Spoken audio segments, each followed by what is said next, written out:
One of the other things in terms of kind of the future of the business is what we've seen around mixed-use development, that a lot of teams have gotten very interested in this, almost to the point where they're accused of being a real estate company that happens to have a team as opposed to a team that is getting into development.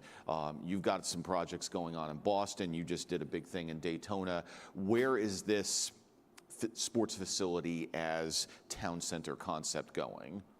Well, I think it's continuing to go. I mean, in Boston, where we own the Garden and obviously have our sports team in the Bruins, we have 1.5 million square foot mixed-use development around the Garden.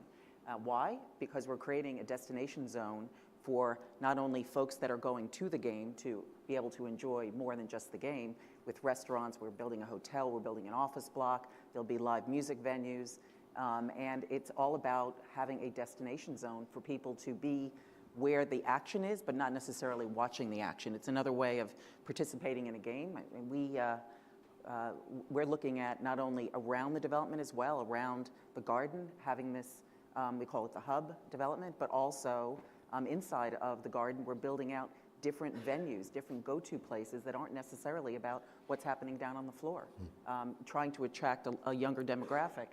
So that we can pull them into the building. And we're not only doing that for ourselves, but we're doing that with many of our clients.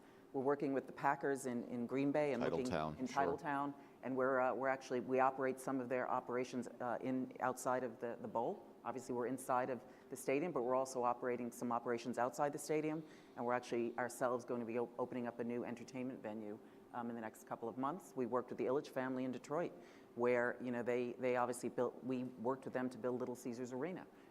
And they also are building a whole mixed-use development around it. So I don't know, frankly, I talked with one client, baseball client actually, and this gentleman said if a team is not looking at developing this entertainment district around their facility, they better start looking, because their neighbor down, whoever's they're competing for their attention, they'll be building that. So I don't see it stopping anytime soon.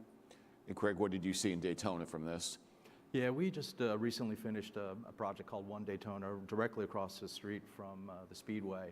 And it was really two key drivers of it. First, it was really a real estate play. We had 75 acres that was sitting there dormant, not doing anything for us. And how did we repurpose that into 365-day-a-year opportunity to, one, create that entertainment district? I mean, we were in the entertainment business. So it just seemed logical for us to create a property that has mixed use and has restaurants, entertainment, hotels, actually even has residential. So we're creating a little town center that we can attract people to and draw people to, and then create that brand awareness, oh, by the way, because it's right across the street from the track, and bring people in, because there's really a lot of things going on the track outside of the two big NASCAR events that happen every year.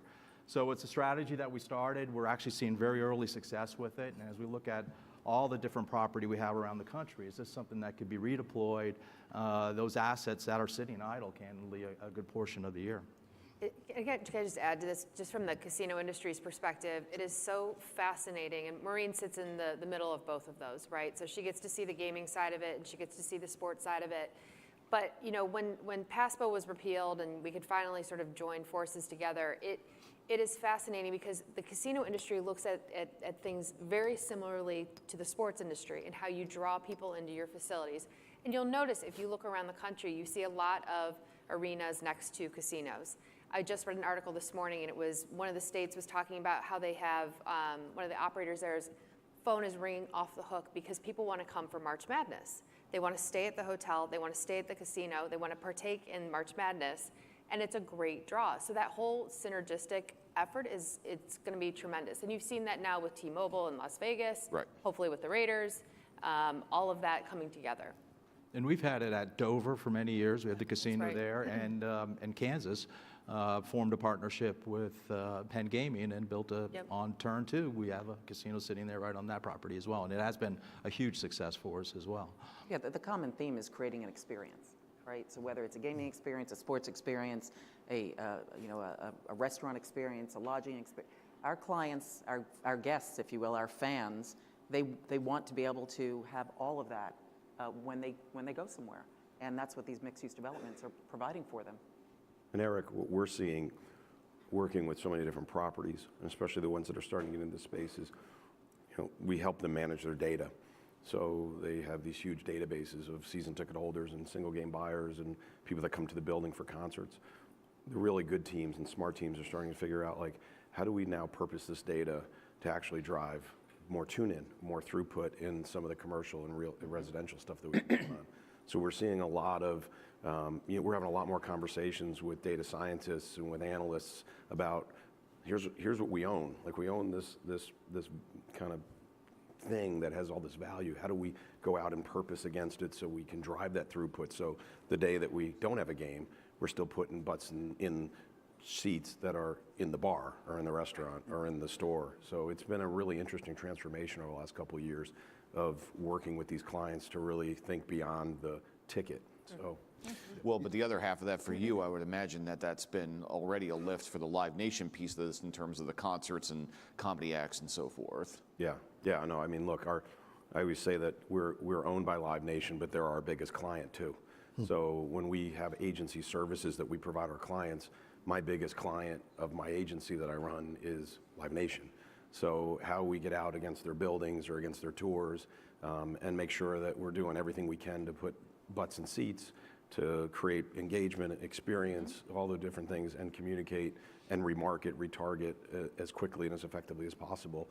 It's a great training ground for us, because when you add up Live Nation, the fandom they have coming through the turnstiles is more than all the leagues combined.